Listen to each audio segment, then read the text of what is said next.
les manger là, avec les gamins là aujourd'hui, c'est pas possible ça. Oh, Saïd, là, le service était long, mais long.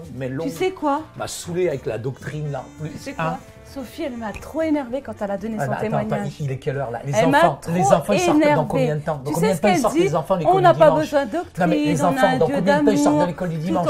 Parce que moi j'aimerais bien aller manger bâton rouge ou Saint-Hubert. Saint-Hubert, il y a du poulet. Du bon poulet. Non mais ça y est, je suis énervée, franchement je suis énervée. Pudding chômeur. Mais arrête de penser à ton ventre. J'ai quelque chose d'important à te dire. Écoute, moi j'ai faim. Dans combien de temps ils sortent les enfants? Et moi je vais te dire une chose. Ça c'est ma doctrine. Tu me parles d'une doctrine, moi ma doctrine c'est mon ventre. Laisse-les tranquilles, ils sont à l'école du dimanche. Bon, c'est quoi ton histoire de doctrine, Sophie? Moi j'ai un problème, c'est que ce matin, j'ai été trop énervée par Sophie. Parce que Sophie, elle prétend que Dieu est un Dieu d'amour, que le plus important c'est la relation avec Dieu, qu'on n'a pas besoin d'enseignement, qu'on n'a pas besoin de doctrine. C'est vrai que la relation avec Dieu est importante. Oui.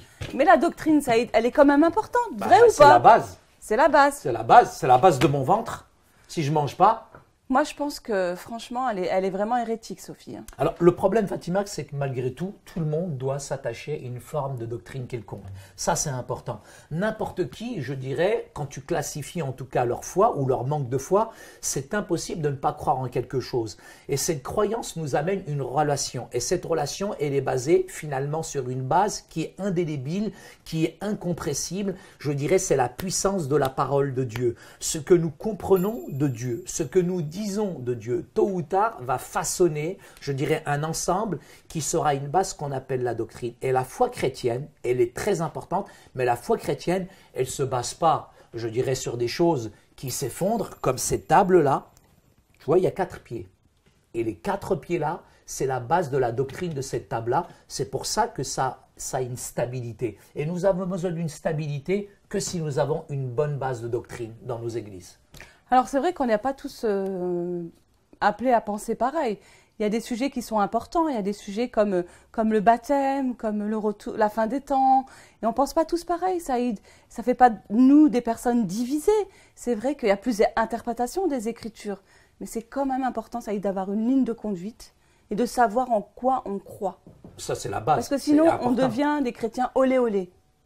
Tu vois olé, olé, c'est quoi olé olé? Olé olé, ça veut dire que on pense que tout nous tombe du ciel, que la vie elle est belle, que la peace and love. Olé olé, d'accord. Non, Fatima, ce qui est important en tout cas pour moi, c'est que dans la doctrine essentielle, il y a quand même des choses qui sont, je dirais, pas négociables. Quand on parle par exemple des autres religions, de tous les autres monothéismes, ils n'ont pas du tout la même base de doctrine que nous. Sur la question par exemple de la Trinité, sur l'inhérence de la puissance de la parole de Dieu, sur le salut en Christ. Je crois que ce sont des vérités qui sont absolues, je dirais qui ne sont pas négociables et que les chrétiens professent et auxquelles nous devons véritablement en tout cas nous accrocher.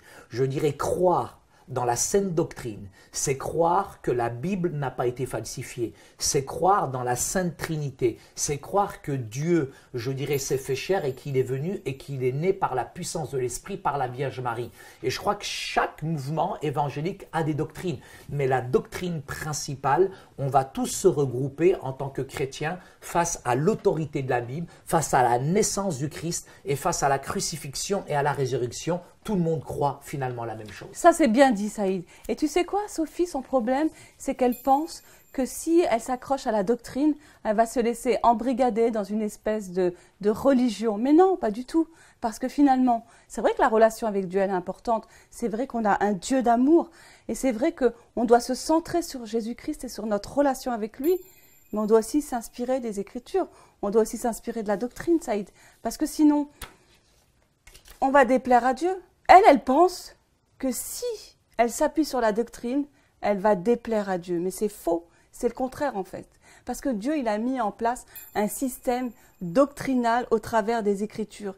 Et on ne peut pas ignorer la doctrine, parce que sinon ça fait de nous des chrétiens hérétiques. Et si on ne se met pas dans ce système, on va déplaire à Dieu. C'est intéressant de voir Fatima dans l'Évangile selon saint Matthieu, au chapitre 7, le verset 24 à 27. Et là, je pense qu'il faut vraiment étudier ce texte.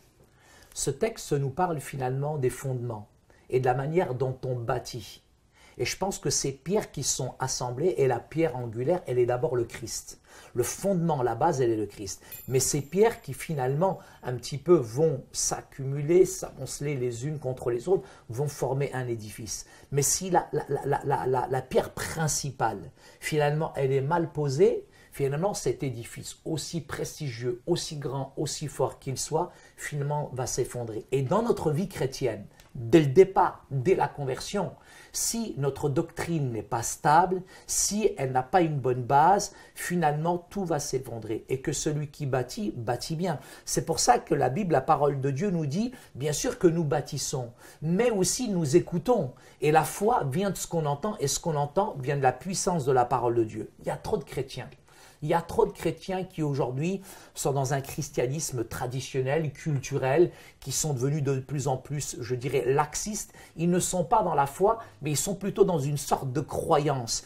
Et certains penchants doctrinaux, je dirais qu'ils sont influencés par le monde ambiant dans lequel finalement nous sommes, prennent finalement le dessus et la vérité doctrinale, malheureusement, est de plus en plus, je dirais, altérée, négligée, ce qui fait que finalement l'Église, comme tu as dit tout à l'heure, elle devient olé olé. Malheureusement, Dieu ne nous demande pas d'être olé olé, mais de manger du beefsteak. Le lait, c'est pour les bébés. Le beefsteak, c'est ceux qui veulent véritablement manger, je dirais, la bonne nourriture solide qui va les édifier, qui va les fortifier. Comment manger ce bon beefsteak? C'est au travers de la parole de Dieu. Ou bâton rouge. Non, non, Saïd, je vais te dire une chose. J'ai faim. Tu sais, il faut persévérer dans la parole de Dieu. C'est vrai que on n'a pas toujours envie de la lire, mais la doctrine, elle se trouve dans la parole de Dieu. Alors, toi et moi, on n'est pas toujours d'accord sur tout par rapport à certaines interprétations. Non, il y a des doctrines qui sont secondaires. Il y a les doctrines principales, Fatima, non négociables. Est-ce que tu crois que Jésus est le Fils de Dieu? Ben heureusement. Est-ce que tu crois qu'il est né par la puissance du Saint-Esprit? Heureusement, ça y est. Est-ce que tu crois que la Bible a été falsifiée? Je ne crois pas que la Bible a été... Est-ce que tu crois que Jésus a été mort crucifié sur la croix? Heureusement. Alors, Fatima, on est d'accord sur les choses principales, mais il y a des choses qui se sont secondaires. Ouais, mais sur le parler en langue, sur le parler en langue, il y a les pentecôtistes, il y a les réformés, il y a les déformés, il y a les charismatiques, il y a les charismatoc-toc. Mais ce sont tous des chrétiens, Saïd. Oui. On ne peut pas être d'accord sur tout, Bien mais sûr. on est d'accord sur les choses principales, et c'est ça qui est important.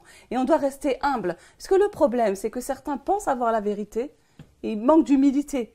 Ils pensent qu'ils sont l'Église avec un grand E. C'est vrai. On doit rester humble, même si on est convaincu de ses positions, on doit rester humble, on ne doit pas penser qu'on est meilleur que les autres. Bien sûr, on n'est pas meilleur que les autres. C'est important, parce que c'est comme ça qu'on peut plaire à Dieu. Olé, olé, on est bien sûr, Olé, on n'est pas... olé, olé, olé. Je crois que les enfants ont faim Non, finalement. mais lui, je crois qu'il a vraiment faim, celui-ci. Alors, juste Fatima, en résumé. Tout le monde croit en quelque chose. Et en tant que chrétien, nous devons impérativement croire en ce que la Bible dit. Étudier la Bible n'est pas la même chose qu'avoir une religion. Parce que la religion blanchit la surface, mais la puissance de l'évangile, elle transforme l'intérieur du cœur.